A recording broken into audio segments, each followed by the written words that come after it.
નમસ્કાર, VTV news સાથે હું છું વૈભવી। સમાચારની શરૂઆત મહત્વપૂર્ણ સમાચારથી કરીએ તો છોટાઉદેપુરના અંતરિયાળ વિસ્તારોમાં પાયાની સુવિધાઓનો પણ અભાવ છે। નસવાડીના તળાવ ગામમાં પાકા રસ્તાની પણ સુવિધાઓ નથી। સગર્ભાને એમ્બ્યુલન્સ સુધી ઉચકીને લઈ જવાની મજબૂરી ઊભી થઈ। રસ્તાના અભાવે એમ્બ્યુલન્સ વિસ્તારમાં આવી શકે તેવી સ્થિતિ જ નથી।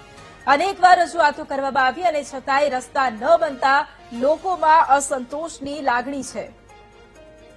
છોટાઉદેપુરના અંતરિયાળ વિસ્તારોના આ દ્રશ્યો છે કે જ્યાં પાયાની સુવિધાઓનો પણ અભાવ છે। વધુ એક તેનો પુરાવો સામે આવ્યો છે કે જ્યાં નસવાડીના તળાવ ગામમાં પાકા રસ્તાની તક સુવિધા નથી। સગર્ભાને એમ્બ્યુલન્સ સુધી ઉચકી અને લઈ જવાની જરૂરિયાત ઊભી થઈ કારણ કે પાકો રસ્તો ન હોવાથી એમ્બ્યુલન્સ ગામ સુધી ન પહોંચી શકે। રસ્તાના અભાવે એમ્બ્યુલન્સ વિસ્તારમાં આવી શકે તેમ ન હોવાથી સગર્ભાને એમ્બ્યુલન્સ સુધી પહોંચાડવામાં આવી। અનેક વખત પાકા રસ્તા બાબતે રજૂઆતો કરવામાં આવી છે પરંતુ હજી સુધી એ માંગને સ્વીકારવામાં નથી આવી। ફરી એક વખત અંતરિયાળ વિસ્તારનો આ પુરાવો છે કે જ્યાં સામાન્ય સુવિધાઓનો પણ અત્યારે અભાવ જોવા મળી રહ્યો છે। જોકે છોટાઉદેપુરમાં આ પહેલા પણ અનેક વખત એવા દ્રશ્યો સામે આવ્યા છે કે જ્યાં પાકા રસ્તાઓ ન હોવાના લીધે બાળકો, વૃદ્ધો સહિત તમામ લોકોને ખૂબ મુશ્કેલી પડતી હોય છે।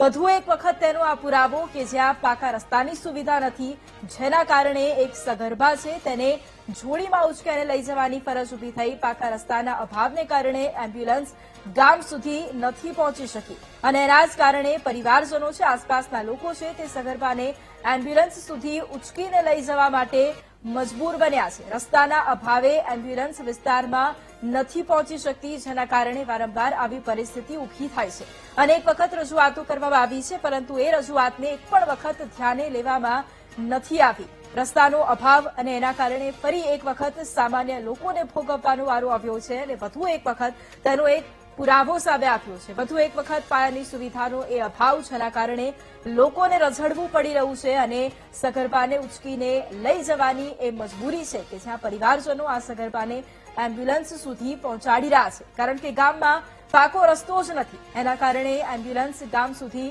નથી આવી શકતી। છેવાડાના માનવી સુધી આ વિકાસ ક્યારે પહોંચશે તે સૌથી મોટો સવાલ અત્યારે ઉભો થયો છે કારણ કે અંતરિયાળ વિસ્તારોની અંદર હજુ પણ વિકાસનો અભાવ છે।